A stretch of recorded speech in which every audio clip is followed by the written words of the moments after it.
네, 오늘도 우리를 부르신 그 성령님의 뜻대로 살아가는 여러분들의 삶이 되기를 간절히 소망합니다.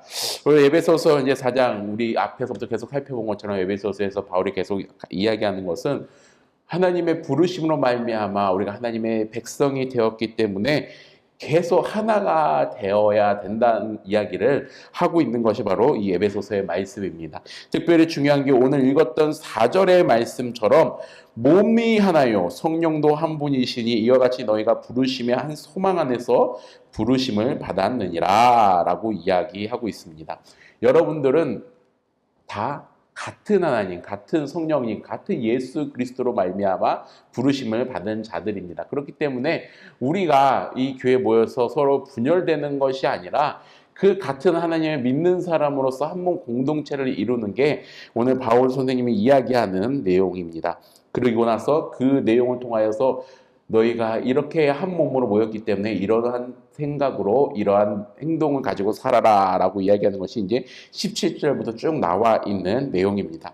자, 이제 사실 우리가 에베소서의 말씀을 읽으면서 우리가 경험하게 되는 것은 바울이 계속 이야기하고 있는 게 모여서 너희가 하나가 되어야 된다라는 이야기예요.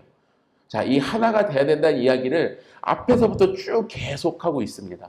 사실 여러분들 하나가 되어야 된다는 이야기, 이때 이 이야기를 우리가 계속 들으면서 계속 우리가 들어서 그럴 수도 있고 사실 지금 세상이 발전해서 그럴 수도 있는데 이 하나가 돼야 된다는 내용이 사실은 새로운 내용이겠습니까?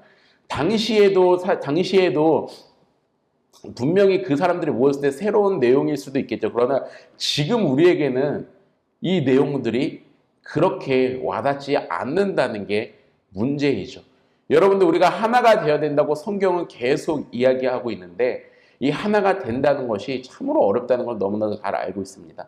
특별히 이 하나가 됨에 대해서 바울이 몸도 하나고 성령도 하나이기 때문에 너희 각 지체대로 있지만 그래도 하나의 몸을 이루어야 된다. 그래서 이야기하는 게 누구는 손이고 누구는 발이고 누구는 눈이고 누구는 귀고 이런 이야기들을 계속하면서 각각 따로따로 있지만 이것이 연결이 되어서 하나의 몸이 되어야 된다고 이야기하는 것처럼 바울이 이야기하는 게 그것이죠. 그런데 이 하나됨에 대해서 너무 잘 알고 있지만 사실은 오늘의 말씀들을 보면 세상과 비교했을 때 별반 특별한 게 없습니다. 세상 리더십도 세상의 인문학도 세상에서 이야기하는 회사나 어떤 공동체, 조직 단체에서는 지금 성경에서 이야기하는 것보다 사실은 더 훨씬 좋은 것들을 더 많이 이야기하죠. 세상에서의 리더십, 세상에서 이야기하는 더 좋은 것들이 하나됨에 대해서는 더 잘 이야기하고 있을 것입니다. 그런데 이 에베소서의 말씀을 통하여서 우리가 그러면 뻔히 알고 있는 이야기, 회사에서도 사실은 사장님들이 다 저희에게 하는 이야기들이 뭡니까? 너희들이 다 한 몸이 이 회사를 내 몸처럼 생각하고 한 몸이 되어서 이 회사를 이끌어가길 원하지 같이 성장시켜 나가기 원하는 게 사장들의 마음 아니겠습니까? 그러니까 성경에서 나오는 그 이야기가 회사에서 동일하게 되어지고 있는데 그러면 우리가 이 하나 돼야 된다는 것을 우리가 과연 어떻게 생각을 해야 될까요? 말씀에서 지금 이야기하는 하나됨과 세상에서 이야기하는 하나됨에는 어떤 차이가 있겠습니까? 사실 이것은 우리가 예수 그리스도의 마음으로 계속적으로 묵상해 봐야 되는 것 중 하나인데 특별히 오늘 말씀에서 우리가 하나가 되었다고 이야기하는 것 중에 가장 중요한 것은 5절의 말씀입니다.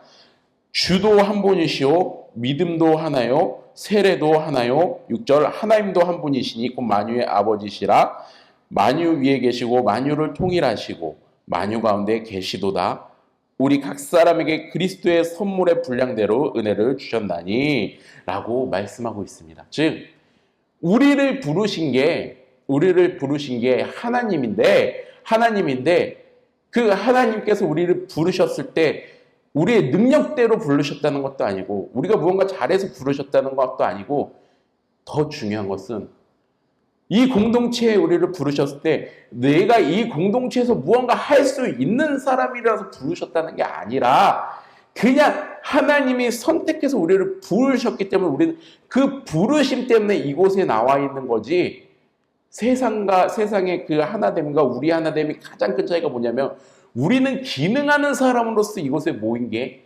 아니라는 것을 기억하셔야 됩니다. 이게 세상과 우리의 가장 큰 차이점이 되어야 되는데 점점 교회도 세상과 똑같아져 보니까 기능적으로 그리고 일적으로 어떤 능력적으로 탁월한 사람들이 교회에 모이고 그 사람들이 빛을 받기 시작하고 그러다 보니 아무것도 못하는 사람들, 오히려 능력이 없는 사람들, 이 사람들을 교회가 수용하지 못하는 이런 안타까운 현실이 된다는 것이죠. 여러분들 우리가 이름이 환자는 영색교회로 바뀌고 우리가 계속 제가 환대된다라고 이야기를 하긴 하지만 사실 여러분들 정말 쉽지 않은 문제인 게 만약에 주일에 우리 교회에 정말로 뭔가 누군가 봐도 볼품없어 보이고 딱 봐도 조금 가까이 하기 꺼려지는 사람, 그런 사람이 우리 교회에 나오게 됩니다. 그러면 여러분들 그 사람들 처음에 어떻게 할까요? 처음에 분명히 그래도 되게 밝은 미소, 친절하게 여러분 맞아주실 것입니다. 그런데 그 사람이 다음 주에도 또 나오고 다음 주에도 또 나와요. 뭐 한 달 정도는 여러분들이 그렇게 해서 받아주면서 할 수 있겠는데 이게 시간이 나서 6개월, 1년 이렇게 많이 지나서 그 사람이 나온다고 하면 여러분들 그 사람과 여러분들이 얼마나 친하게 지낼 수 있을까요? 여기에서부터 여러분들의 믿음의 그 분량이 그리고 우리 공동체가 어떤 공동체인지가 환히 드러난다는 것입니다. 한 달 정도는 우리가 환대하면서 받아들일 수 있지만 한 달이 지난 시점부터 우리 어떤 한계가 넘어서는 시점부터는 정말로 이 사람을 하나님께서 부르신 우리 지체로 받아들이게 되는지 아니면 세상의 기능의 눈으로 이 사람을 봐서 우리 공동체하고 그렇게 뭐 맞지 않는 것 같은데 라고 생각하는 이게 맞는지가 여러분들 눈에 보이게 될 겁니다. 이게 정말로 인터넷에 현실로 일어나는 게 많이 보면 특히 누가 가장 이런 고백을 많이 하냐면 청년들이 이런 고백을 많이 하거든요.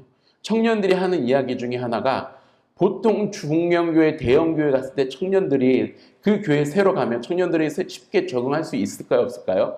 적응을 못한다고 합니다. 왜 적응을 못할까요?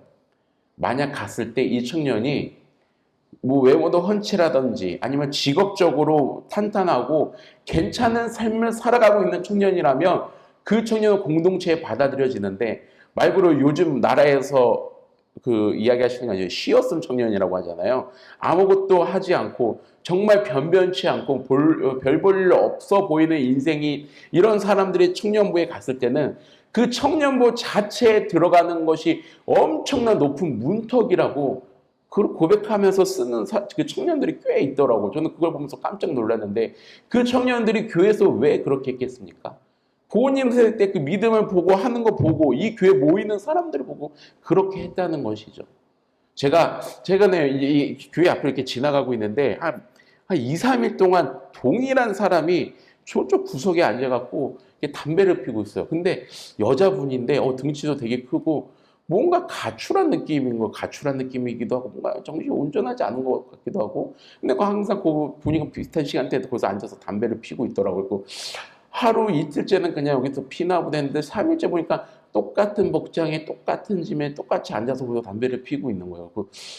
좀 뭔가 이상한 거 싶어서 제가 가서 이야기를 했어요. 여기 너무 더운데 항상 여기 나와 계시던데 왜 여기 나와 계시냐고 하니까 말을 하질 않더라고요. 제가 너무 더운데 여기 계속 어디 만약에 갈 데 없으면 위에 우리 여기 교회에 올라가서 잠깐 쉬다 가시라고 제가 이야기를 했어요.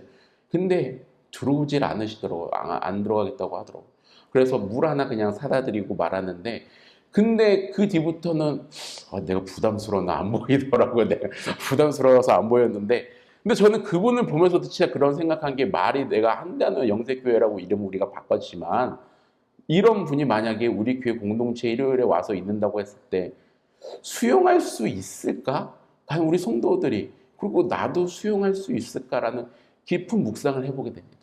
그러면서 오늘 말씀을 만나게 되는 게 하나님께서는 우리 각 지체를 그냥 진짜 하나님이 부르셨기 때문에 이 자리에 왔다고 이야기하는데 우리는 이 믿음을 쉽사리 받아들이지 못하고 있어요.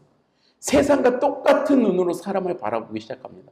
이게 정말 우리가 잘 믿음의 생활할 때 여러분 잘 아셔야 되는 게 오늘 말씀에서 17절에 보면 17절부터 쭉 내려서 이야기하는 건 우리가 너무나도 잘 알고 있는 24절 새 사람을 입으라라는 이야기가 나옵니다.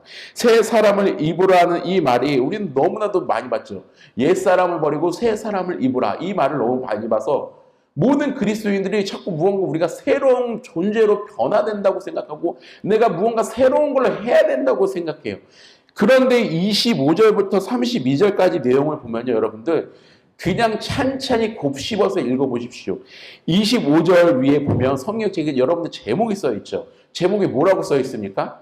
하나님을 본받는 생활이라고 돼 있어요. 그런데 이 본받는 생활이라고 하고 25절부터 32절까지 쭉 써 있는 내용을 보면요, 전혀 특별할 게 없습니다. 무언가 기독교적으로 특별한 게 하나도 없어요. 세상과 다른 게 하나도 없어요. 뭐 하나님을 본받는 생활인데 몇 시간씩 나와서 기도하고 매일 예배에 참석하고 매일 무언가 해야 되는 게 없고 오히려 무엇으로 기록되어 있습니까? 25절부터 거짓을 버리고 이웃과 참된 것 이야기하고 화내지 말고 도둑질하지 말고 또한 가난한 자에게 구제할 수 있도록 손을 더할 선한 일을 하고 더러운 말 하지 말고 덕을 끼치는 말을 하라. 이게 하나님을 본받는 생활이라고 나열되어 있는 것이에요. 이 말씀을 보면서 우리는 정말 깨닫지 못하는 게 24절에 새 사람을 입으라라는 이 말만 보고 그 뒤에 말씀을 우리가 얼마나 안 봤는지 새 사람이 돼서 그리스도인이 돼서 무언가 해야 된다고 착각을 한단 말이에요. 그런데 정말 중요한 건 뭐냐면 25절부터 이야기한 내용처럼 하나님을 통하여 새 사람을 입으면 정말 사람이 사람답게 살라고 이야기하는 겁니다. 우리 그리스도인들이 정말 안타까운 것 중에 하나가 뭐냐면 신앙의 특별함만을 이야기하다가 사람다움을 계속 놓치고 있다는 것이에요. 사람 냄새 나는 것을 놓치고 있다는 겁니다. 정말 죄송한 말씀이지만 여러분들 정말 교회의 믿음이 좋고 신앙이 되게 좋은 교회들, 뭔가 뜨거운 교회들에 사람들이 가잖아요. 그 교회 갔을 때 느끼는 첫 느낌이 뭐냐면 어떤 사람 냄새가 느껴지는 게 아니라 특별한 종교 냄새가 가득합니다. 그런데 여러분들 우리 교회가 환단 영색교회라는 이름을 바꿔준 것처럼 저는 우리 교회가 이런 교회가 되길 원합니다.